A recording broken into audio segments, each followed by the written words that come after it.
Welcome to the Bald Brad Show.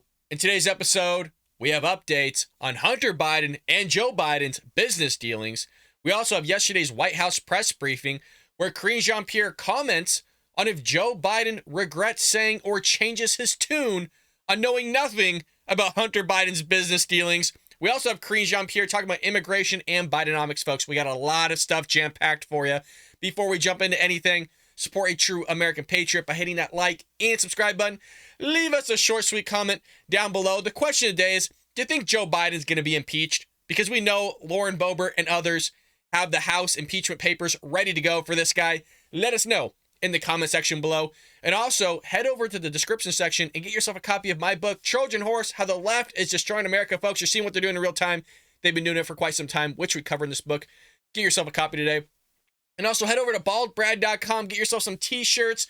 We got hoodies. We got mugs. We got it all there for you at baldbrad.com. We would love your support. And speaking of support, become a member today. We got an awesome community, folks, here on YouTube and other platforms that would love to engage with you in the live chat or the comment section. You would be supporting an American patriot that loves this country and loves and respects the values that you hold as well as this country holds. Become a true American patriot today by hitting that membership tab, that join tab down below. Well, folks, you go on vacation and you come back and it just seems like everything's still falling apart. Nothing's been fixed. Everything continues to go down the drain with Democrats running the show. Well, we got updates here on the Hunter Biden probe with Hunter Biden's business dealings. And if you recall, Joe Biden goes, oh, well, I knew nothing about Hunter Biden's business dealings. Really? Well, here we go, because Hunter's former best friend will testify that Hunter had dad on the phone multiple times with foreign business partners. It continues to get better. We say it every week when we cover this stuff. The more we find out, the more it gets worse and worse. So in a direct challenge to the Biden family narrative, Hunter Biden's former best friend, who served as a director of the Ukrainian energy company, Burisma, along with him, will reportedly say that Hunter Biden put his father on the phone roughly 24 times as Hunter spoke to his foreign business partners or business investors. And if you recall, Hunter Biden, that was on the board of Burisma Holdings, along with his business partner Archer, were being investigated by Shokin, who was part of Ukraine, that was looking into corruption into Burisma Holdings, of which was looking into why is Hunter Biden on the board with no qualifications into natural gas, which Burisma is a natural gas company, and what is his involvement with his father, who was vice president at the time, in terms of U.S. foreign policy and decision-making with all this stuff. And then you get Joe Biden on camera saying, hey, we're not going to give you $1 billion loan unless you fire Shokin that was looking into Burisma Holdings. So all this stuff is finally coming out, and you have Joe Biden go, no, knew nothing about it. Know nothing about any of Hunter Biden's business dealings. The dude lied, and we know he lied because he's a liar. He makes up stories about his life. He says his son died in Iraq. His son did not die in Iraq. I mean, there's a litany of stories this guy's told over decades. It's just patently false. But remember, Donald Trump is a big, orange, bad man. But Joe Biden's completely clean, you guys. Joe Biden's as clean as his freaking diaper is. Joe Biden has repeatedly claimed he did not speak with his son about Hunter's foreign business dealings. Sure. Devin Archer, who we've talked about again, that was on the board, he's the 48-year-old that's going to testify before the House Oversight Committee and is expected to say the calls happened in his presence, the New York Post reported, adding that a close associate of Archer's said he is testifying out of his obligation to his civic duty. Remember, Archer was actually put on the board of Burisma Holdings before Hunter was. So Archer gets put on the board, and then you have Joe Biden just showing up out of nowhere, and then just miraculously after Joe Biden shows up, Hunter Biden, like a month later, gets put on the board as well, with no qualifications, again, of which was being looked under the hood by Shokin, that was fired for no reason. The president even said at the time that he's done nothing wrong, and we showed the leaked tapes here on the Bald Brad Show. The associate said Archer had nothing to hide, no revenge to enact, nor anyone to protect other than his family, and he feels that he had been handcuffed by the absurdly bogus fraud case into remaining silent. In a forum where he has immunity, he can at least start to speak truth. It's about time, man, because this is old, almost a decade old. Folks, Burisma goes back to like 2014. I mean, they had money siphoning all over the place from Burisma Holdings into these shell companies all the way into like fall of 2015. Archer's family has allegedly been targeted with death threats and warnings to keep your mouth shut since it was revealed he would testify. You know, when you got Hillary Clinton, people just dying all around her and Bill Clinton, and then you got Obama's chef too just dying on Obama property supposedly. This is some real deal stuff. You go after the Biden family, you might wind up dead too. Well, we are looking forward to very much to hearing Devin Archer about all the times he has witnessed Joe Biden meeting with Hunter Biden's overseas business partners when he was vice president, including on speakerphone. So it goes a little bit further here regarding this whole Biden narrative on never discussing business dealings with Hunter, because it just continues to crumble. So you have the White House being asked about this whole thing, and here's what they have to say. Chairman James Comer today says that the Oversight Committee, has evidence that the president in the past communicated directly with foreign business associates of his son Hunter Biden many times. Curious if the White House and the president still stand behind his comment that he's never been involved and has never even spoken to his son about his business. So I've been asked this question a million times. The answer is not going to change. The answer remains the same. The president was never in business with his son. I just don't have anything else to add. Okay. Wow. I mean, it's not even quadrupling down. I don't even know where we're at now. I've been asked this question a ton of times. Yes, because you're a liar. You're a freaking liar, and you continue to lie. I know it's nothing new here to all of us, but holy crap, man. How many times does Joe Biden have to lie on tape? How many times? We got Joe Biden on tape. We got Joe Biden on audio recordings. We got Joe Biden in emails. I mean, what more do you need from this? I mean, you guys, they opened up an investigation when Donald Trump was on the phone with Zelensky with a transcript, and they opened up an investigation. You got footage of Hunter. You got audio tapes of Hunter. You got freaking photos of Hunter. You got audio of Joe Biden. You got video of Joe Biden. You got the documents from Joe Biden. You got the emails from Hunter and Joe Biden. You got freaking Hunter's business partner of Burisma Holdings. You have the president's audio of Ukraine talking about how he fired Shokin when Shokin did nothing wrong. Nothing. For a decade, nothing has been done about this. Joe Biden lied on the tape saying he knew nothing. Bro, you're in emails, dude. You know a lot of stuff. Holy crap, is this insane? You go on vacation, you come back, it continues to get worse. And then she's going to say, no, we're going to stick with it. Oh, okay. Folks, let me know. Let me know in the comment section below what you think about all that. Use it as a time to vent. Not only are you venting to support your mental health, but at the same time, you're venting to support the channel. So hit that like and subscribe button if you haven't already. Well, we got a little bit of immigration news. So before I left on vacation on Thursday, I guess Abbott was putting up more razor wire. He was putting in these floating barriers in the Rio Grande, and I guess he's getting some major pushback here, not just from the president and the executive branch, but also the DOJ. So Governor Greg Abbott said on Monday that he will see the Biden administration in court after the Department of Justice demanded that he remove a floating barrier that was recently erected in the Rio Grande to stem the tide of illegal aliens pouring into the U.S. from Mexico. The DOJ is claiming that the barrier violates federal law because it obstructs U.S. waters without authorization. The department demands that the barrier be removed at the state's expense. It's always at the state's expense. I mean, the amount of illegal immigration that's pouring into that state alone is mind-boggling. Remember, they were getting anywhere from about 6,000 to like 8,000 illegal immigrants per day. So you had Doug Ducey of Arizona, Governor Greg Abbott of Texas, and Ron DeSantis of Florida busing migrants to these sanctuary cities because they were boasting about it all these years. You had New York Mayor Eric Adams get roughly 11,000 illegal immigrants, and it was crippling their infrastructure in New York. Just 11,000. Texas has seen 11,000 like in a day sometimes. I mean, for years at this point.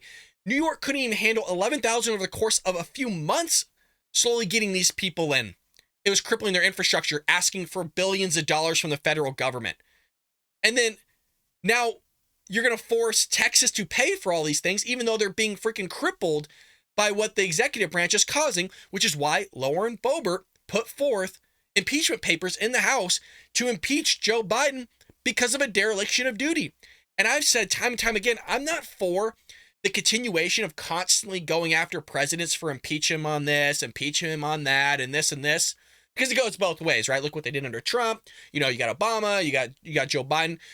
I really do think this is a good case for impeachment because he's actually not doing his job. He is not executing the executive branch of executing the laws that are on the books, which is the main function of what he's supposed to do. He's just not doing it.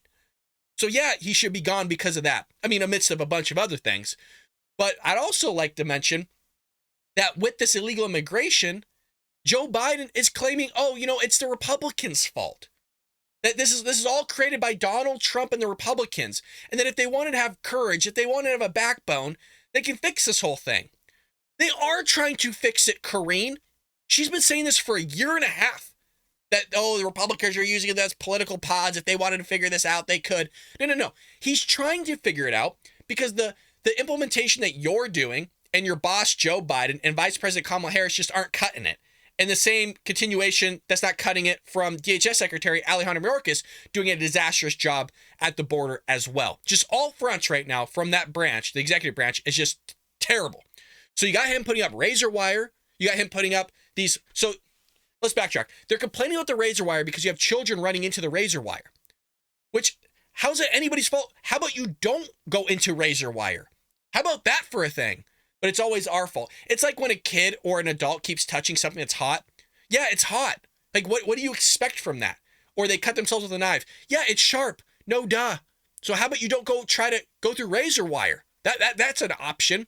So he puts up these floaties so that you can't get through the river and cross into our country illegally and just let loose into the interior of the country, causing taxpayers about $200 billion a year.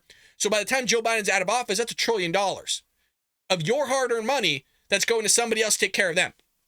So they put that up.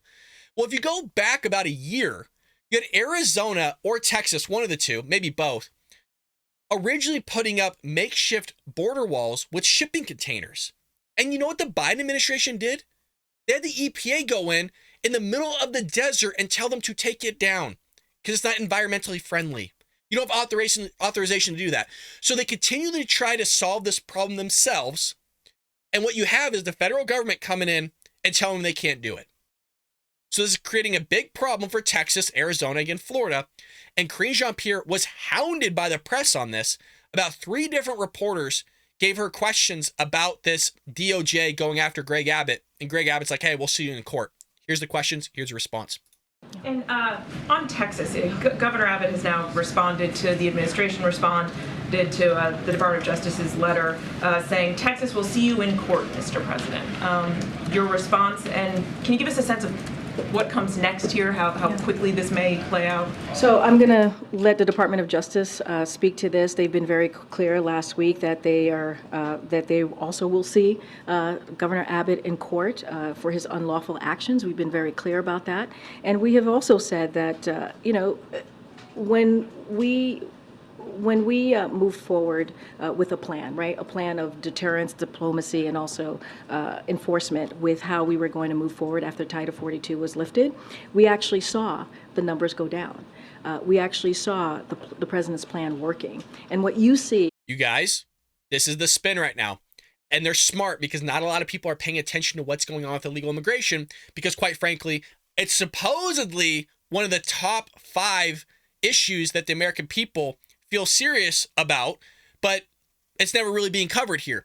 You guys, when they did this, when they got rid of Title 42, what they did was re-implement one of Trump-era policies that was all about, before you come to the border, you must seek asylum in any country you feel fit that you're crossing through to get to the border. If you do not do that, you're not coming in.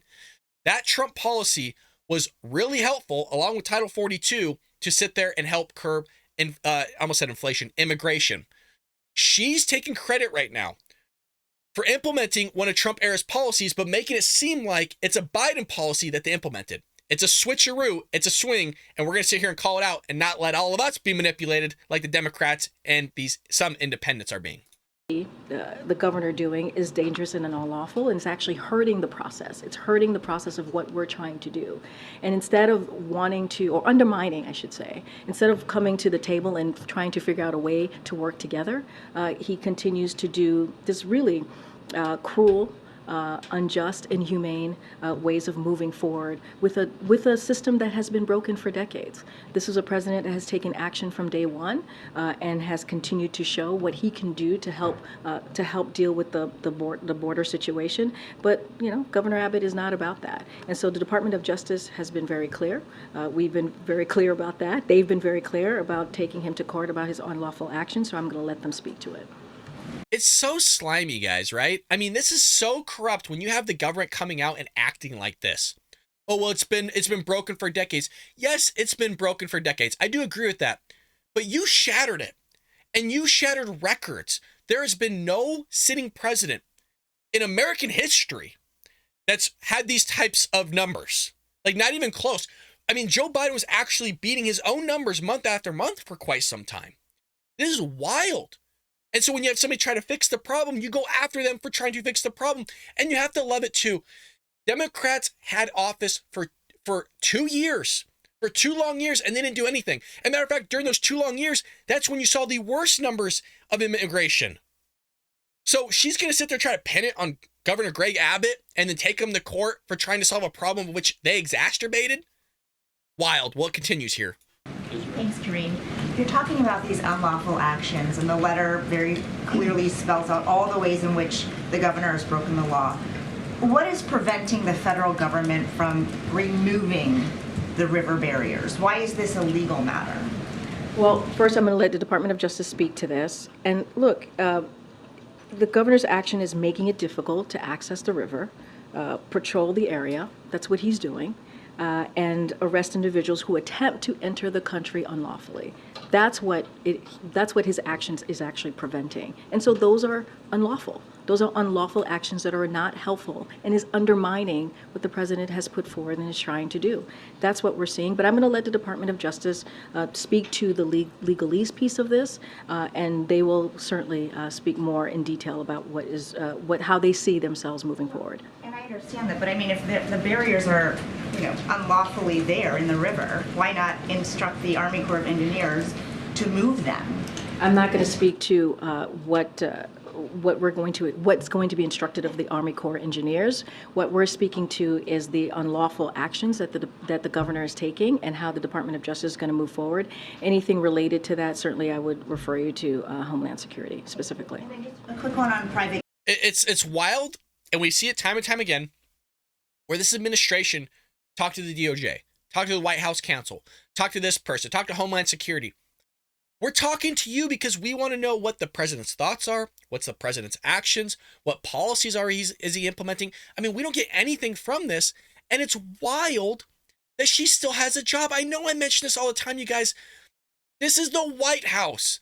This is one of the biggest positions that you can get, is being the mouthpiece of the most powerful person in the world, and she can't actually answer questions. You know what? Come to think of it, maybe she's probably the most perfect person for this job to not answer questions because Joe Biden doesn't answer questions. She fumbles through her thoughts in the same way Joe Biden fumbles through his thoughts and words. She herself can't read from a notebook in the same way that Joe Biden can't read from a teleprompter. Maybe I should just sit there and reclaim everything I ever said about this woman on how terrible she is at her job, because she's just as terrible at her job as Joe Biden is at president. Maybe that's the way we should be approaching this, that she's a perfect fit for this job because Joe Biden sucks at his job in the same way that she sucks at her job, in the same way that Kamala Harris sucks at her job, in the same way that DHS Secretary sucks at his job, in the same way that the Secretary of State, Anthony Blinken, sucks at his job. I mean, it's the same thing. And it trickles all the way down to Democrat mayors, Democrat senators, Democrat House of Representatives running their localities and their states, running it into the ground. There's a common theme with Democrats. And, come to speak of it, I know I'm on a little bit of a rant right now, but I was on vacation, and we're back better than ever here on the Bald Brad Show. I went to Florida. The land of the free, the home of the brave, baby. And let me tell you, I live in California, lived in California my entire life. I've been to a lot of states, folks. Red states, there is no comparison from red states to blue. Folks, I traveled about an hour along the highway in Florida. I saw 2 pieces of trash, and I'm not exaggerating. 2 pieces of trash. I've never seen better roads. I've never seen cleaner highways in an hour-long trip. Folks, you don't even have to be in your car for a matter of seconds in California to see trash. There's trash everywhere. It's a dumpster here in California. And know who runs it? Do you want to know who runs almost everything here in California? The left, the Democrat Party. But, you know, hey, let's put them in a president. Let's put them in freaking senators and run states and localities and just drive it right into the ground. Man, Florida was great. It looked good. It looked really good. Questions following up on Texas. Is there anything that the White House thinks that it can do about the razor wire and the barriers aside from this threatened legal action that the Department of Justice has sent to the state of Texas? So look, we've been very clear. What Governor Abbott is doing is undermining what we're trying to do. A plan that the president has put forth after Title 42 lifted that has been pretty effective, right? Oh, God. You know what? Maybe she is speaking some truth here. Oh, they're trying to undermine what we're trying to do. So Governor Greg Abbott's trying to stop the flow of illegal immigration, and what you're trying to do is exacerbate it. So maybe she's giving a truthful answer here. Maybe that is their real agenda, and we all believe that's a real agenda, is to sit there and have an influx of millions and millions of illegal immigrants, have them all just flow across the border, have a Republican come in office, and then negotiate a border wall along the lines of having amnesty at the same time, build the border wall, give everybody here amnesty because there's about 25 million illegal aliens in the country at present time. Give them all amnesty. And you know who they're going to vote for? Oh, they're going to vote Democrat.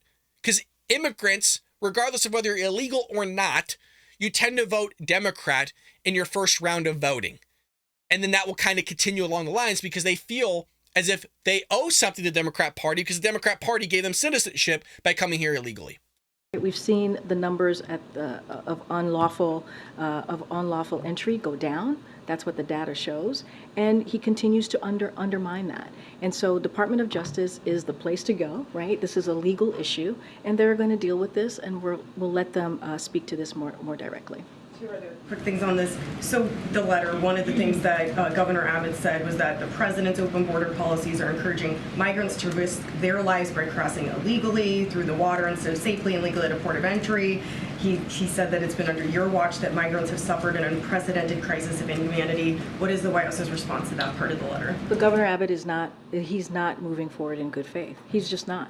There's no good faith effort here in what Governor Abbott is doing. It's like there's no mirror, right? It's like she doesn't hear the words and thoughts that are spewing out of her head. He's not acting in good faith. Lady, millions, costing taxpayers $1 trillion every 4 years. You're not acting in good faith. You're giving all of us the bird. Every week we listen to you, idiot. I'm sorry, she's an idiot. I don't throw that word around loosely. I don't call everybody stupid and idiots. She is. Oh, he's not acting in good faith. Then what are you, if he's not acting in good faith, what are you acting in? Honest to God, what the hell is the Biden administration acting in then? Not in good faith. Oh, we're clear and we're transparent. Oh, shut up. No, you're not. Shut up. No, you're not. Oh, we're the ones acting in good faith. Oh, sure. Massive amount of fentanyl coming across the border. Building billion-dollar industry around drugs, sex trafficking, child trafficking. Well, now freaking Joe Biden feels about children. Holy crap, this is wild. And the only person, the one person that is sowing chaos is Governor Abbott. That's what he continues to do, political stunts in an inhumane way. He's actively undermining our border enforcement plan, which, again, has the lowest level of unlawful border crossings in over 2 years. He's making this more difficult. And so he's not operating in good faith here. That's my answer. And lastly, you guys, they do the same messaging with the economy. Well, it's the lowest numbers we've seen in 2 years. Who took office 2 years ago? Who took office that caused the problem 2 years ago? Joe Biden did. Joe Biden causes the problem, and then you're supposed to sit there and kiss his feet and say, thank you for fixing the problem that you caused. They did the same thing with the economy. Inflation went through the roof, 40-year high, of which I've never seen in my lifetime. He causes it, and then it's gone down because the Federal Reserve, which is independent of the Biden administration, hikes interest rates, and he goes, look what we've done. Yeah, it's almost down back to 3%. It's still up, you idiot. It's still, and you caused it to go up, so now we're supposed to sit there and kiss your feet and rub your back and massage your shoulders because you somehow had to go down. Guy shoots you in the legs and then tries to bandage you up and take you to the emergency room and somehow fixes it somewhat and goes, hey, thank me. You shot me, you asshole. Like, what are you talking about? You had said that they could just come to the table potentially and talk about this. When was the last time that President Biden tried calling Governor Abbott? Let's be very clear. Governor Abbott is making it harder for the men and women of the Border Patrol by what he's doing. What? He's making it harder for the people who are supposed to work to protect our border. That's what he's doing. And so you've seen them meet many times when the president has visited Texas. And so, you know, I get the question, but he's literally operating in bad faith. That's what this governor is doing. While we're trying to fix and deal with an issue, a broken system, an immigration system that has broken for decades, and he's undermining it. Go ahead, Karen. Wow. Do you see that messaging? Hey, have you called Governor Greg Abbott? Oh, well, he went to El Paso. You guys, he was in El Paso for like 3 hours. The dude took a nap there. Joe Biden, and I mean this in all literal sense, never saw an illegal immigrant. He never spoke to one. He never saw one with his own eyes. 24 hours before that dude flew in, there was thousands of illegal immigrants in the streets, sleeping there, defecating, doing all sorts of things, drug use. They sweeped them all out. She was questioned on it. Well, where'd they all go? Well, it was a coincidence that the president flew in for 3 hours and they just all dispersed on their own. They just walked away themselves. It is wild that people believe this. 30% of our country will vote for this guy again and are drooling out the mouth listening to this as if she's telling the truth. This is insane. I don't give two bleeps who's on that podium. Republican administration or Democrat administration. We're the people. We hold them accountable. And people are just, oh, this is so good. She's telling the truth. He hasn't talked to the guy, but then she's going to claim that that dude that's trying to solve the problem at the border because his state is being effed left and right. People are dying. Children are being raped by these people. Americans are being killed because of the fentanyl and the freaking violent gang members that are coming across the border that are animals like MS-13. She's going to say that he's acting in bad faith when you're acting in bad faith. See what they do here? Isn't this freaking insane? Holy crap. Am I alone here? Let me know. I'm about to blow my lid, man. She hasn't talked to the guy. That was the question. In a nutshell, she hasn't talked to the guy. The conversation they had when the dude was in Texas, folks, Greg Abbott rolls up in his wheelchair and hands him a letter. That was the conversation. You saw it on the tarmac. That's where the conversation happened. That was it. That was it. And you know what? Greg Abbott gave the dude solutions is what that paper was talking about. We covered it here. And this is the crap she's going to peddle and push. Jesus Christ. This, you guys, in all seriousness, you got to get out and vote. You got to get, and I'm going to push that hard in 2024. You got to get out and vote. I don't care who, it needs to be Republican. It needs to be DeSantis, Ramaswamy, or Trump. It needs to be one of the three. Probably Trump. Ramaswamy's a good second. DeSantis is having a rough time right now. But holy lordy. Well, speaking in other news of holy lordy, watch this spin by Karine Jean-Pierre. But before we get into it, they're pushing that Bidenomics is working, you guys. Let that one sink in. Bidenomics is working. And you want to know what their messaging is? They say Americans just don't know it because Biden hasn't told them. No, I'm not kidding. That's their messaging. That's their messaging. Karine Jean-Pierre has been asked a ton of times about this. Like, oh, well, Americans just across the board think you're sucking at the economy. Well, we just haven't gotten to them yet. So We got a lot of clips here. Representative Nancy Pelosi from my terrible state of California said during an interview over the weekend that President Joe Biden's economic plan was working, but that the president needed to explain to the people to make sure that American people know. I wasn't kidding. So let's just get to the clip, and this knucklehead trying to make sure her dentures don't fall out of her face, try to explain to us this whole thing. Here we go. The economy. Inflation, it looks good. Yeah. When you look at the numbers. Inflation is down to just 3%. The labor market is steadily adding jobs. Wages are up. Consumer sentiment is the highest since September of 2021. Yeah. So there's a lot for President Biden to tout. So the question is about why Americans don't seem to be giving him the credit. A Quinnipiac poll this week found nearly 6 in 10 Americans still disapprove of his handling of the economy. Why is that, and what does he have to do to turn that around? Well, a lot of it's about messaging, of course. I'm so proud of this president. In the 2 years that we were in the majority working with him, he broke all records. Folks, if you're listening to audio right now, I'm just going to describe what Nancy Pelosi's face looks like. If you ever seen like a wax figure, that's what Nancy Pelosi looks like now. Believe it or not, you guys, she's smiling right now. Not only does she look surprised, like 24/7 because of all the work she's had done, but she's smiling cheek to cheek right now. You just can't tell. On the level with a Lyndon Johnson or a Franklin Roosevelt in terms of the caliber of legislation that he passed for the good of the people, lowering prescription drugs, again, cutting in half, as you indicate, cutting in half unemployment. So why isn't the American almost public giving him 14 credit for it? million jobs. It has to be messaged. It is a legitimate question. I ask myself all the time, too.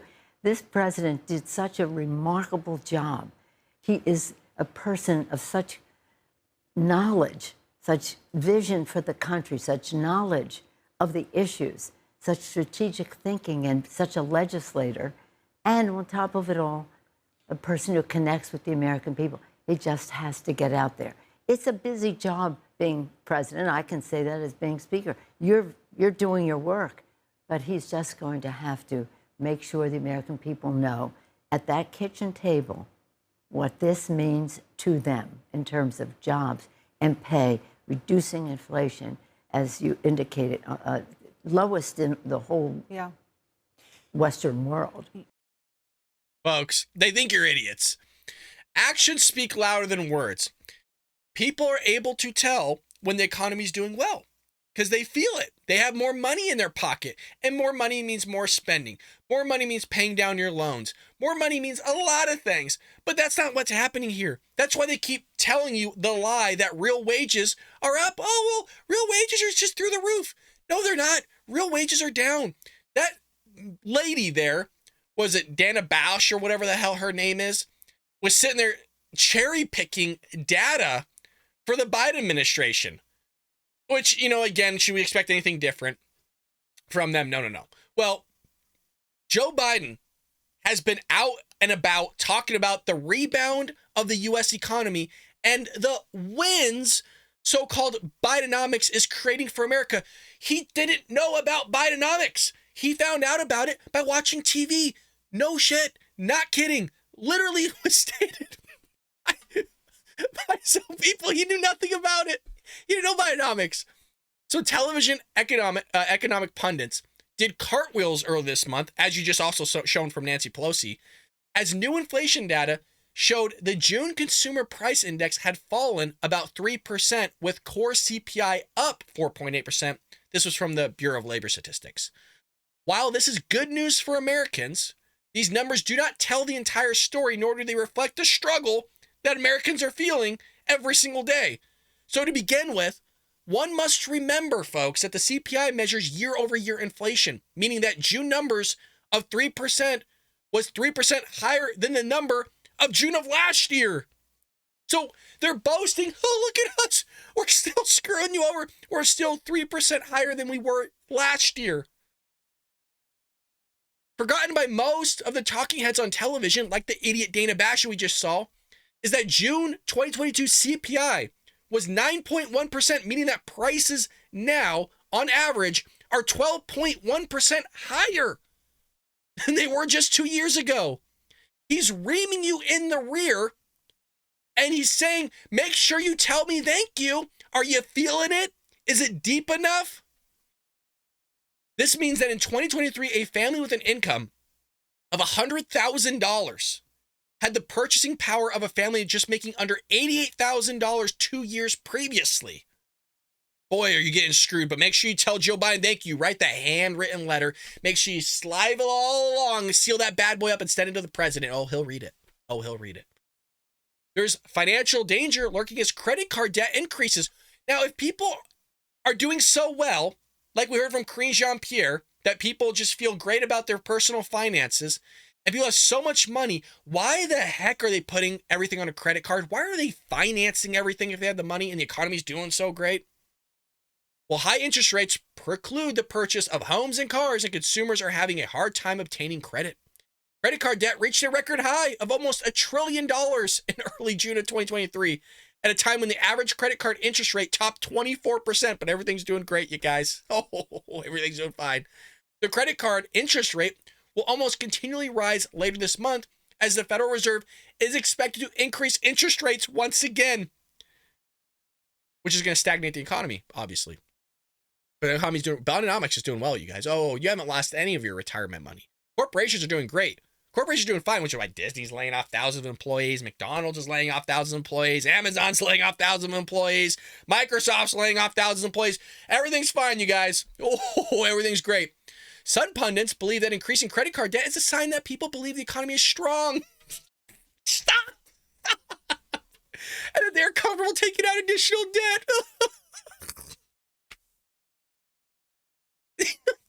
That's what they're saying, you guys, all right? Obviously, I disagree with that, because 60% of credit card holders have been carrying balances on their card for at least a year, which is up 10% from 2021.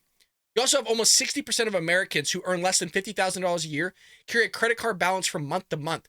The reason for that is because roughly 8 in 10 Americans live paycheck to paycheck, regardless of income threshold or levels. So you can make 6 figures and still be living paycheck to paycheck. But everything's doing great. Check this out. Existing home sales were down 3.3% in June, a reduction of nearly 19% compared to June 2022. This should not be a surprise, because mortgage rates are currently at 7.24%. They got up through the roof. So Joe Biden again is doing it from behind, and he's saying, hey, make sure you tell me thank you. That's a 30-year fixed mortgage, by the way. People are simply not able to afford or sell their home and relocate. Because not only is that, but when you resell your home, you get hit with freaking taxes through the roof. You also have rental prices going up. I mean, everything is going up. And Joe Biden's going to sit there and try to boast to you that everything's doing fine. You got a gentleman here asking, I think his name's Ed, asking, might be with Fox Business, by the way, asking Karine Jean-Pierre on Bidenomics and that whole spiel. Let's hear the knucklehead here. Yes, thanks, Karine. So I want to ask you about appliances, but first, this is a big week for the economy. The Federal Reserve will likely raise rates again on Wednesday, putting the interest rates into a range we had for 2007. So are high interest rates and about 2% growth a side effect of Bidenomics? I'm just not going to get into what the Federal Reserve is going to make a decision on or not. They are independent. I'm not going to get into hypotheticals from here. They have the independence we give them the independence to make sure that they make monetary decisions on their own. How about Bidenomics and high interest rates then? Look, what I can say is Bidenomics is about making sure that we build an economy that doesn't leave anybody behind, right? When you see the data, when you see that inflation has indeed come down, Inflation is still up. It is still up. Stop with this messaging. It is a lie.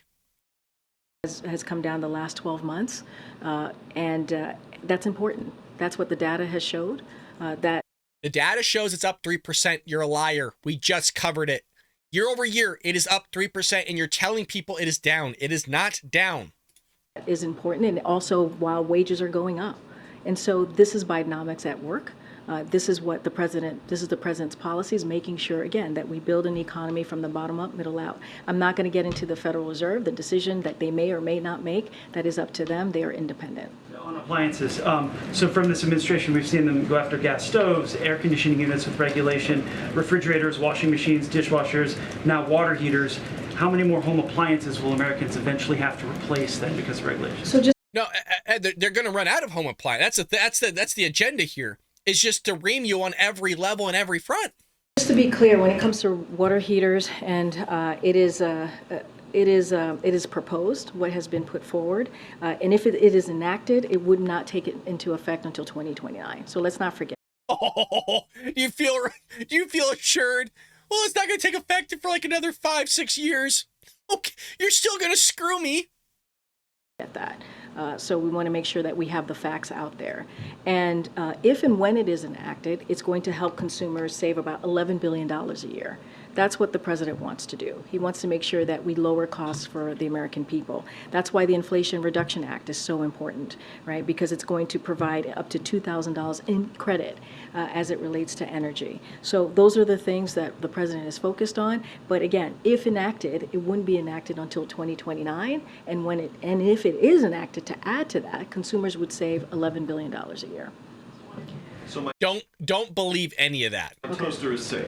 Don't believe any of that messaging, you guys. They're coming after you on all fronts. EVs, your gas-powered vehicles, your washer, your stove, all that stuff. Oh, but you get a $2,000 credit. Oh my God, thank you for a water heater is like $3,500. Oh, great. So where's the just on water heater alone, where are they supposed to find that $1,000 to $2,000, Karine? Oh, but you're saving them money. Oh, on the same level, around 2030, just around the same time with the water heater thing, you're telling Americans that they basically need to have an EV. So let's just go shell out $60,000, which you saw from the energy secretary tell Americans to do, that they can't afford. There's not even enough power in our grid to handle that. That's why you had Paulina Luna question somebody from the energy department asking them, hey, what happens when all the power is shut down here? We have a hurricane, natural disaster. What are we supposed to do? These are the same idiots, you guys, that want to sit there and electrify our entire military. They don't know anything. Oh, it's global warming. It's hot. Yes, it's freaking summer. It always gets hot. You have the same idiots here in California going, the global warming, climate change. Yes, the climate changes. Yes, it always gets hot around this time. It's not a shock to me that it's going to be 100 degrees in California. But they're going to throttle your thermostat. All the while at the same time, they're going to make sure that you sit there and get energy efficient everything. All the while, you can't power your cell phone. They'll sit there and throttle your thermostat left and right. They'll tell you to stop plugging in your EV. Let that sink in.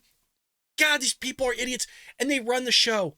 So you got knuckleheads voting for knuckleheads, because 30% of the population, that's a lot of people, still will vote for this guy in this administration. Oh, he's doing great. Everything's fine. Oh, my God. Somebody help me. Well, folks, hell of a day to come back, let me tell you. We'll have a lot of stuff for you tomorrow. A lot of news to cover, obviously, because it's endless coming from this administration. We got news upon news. Support us by hitting that join tab. We would love to have your help in making this show bigger and better. All the money goes towards advertisements to sit there and try to accrue more subscribers, make the show even bigger, build a bigger community of conservatives and patriots here. Become a true American patriot. Get yourself a copy of my book. I almost said Bald Brad. The Trojan Horse, How the Left is Destroying America. Amazon, Barnes & Noble. You can also get it on our website, baldbrad.com. Again, a lot of merchandise. A signed copy on that website as well. And that's pretty much it. Love your support. Always great seeing you guys. Thank you for the regulars, everybody that's there. And folks, I'll see you tomorrow here on The Bald Brad Show.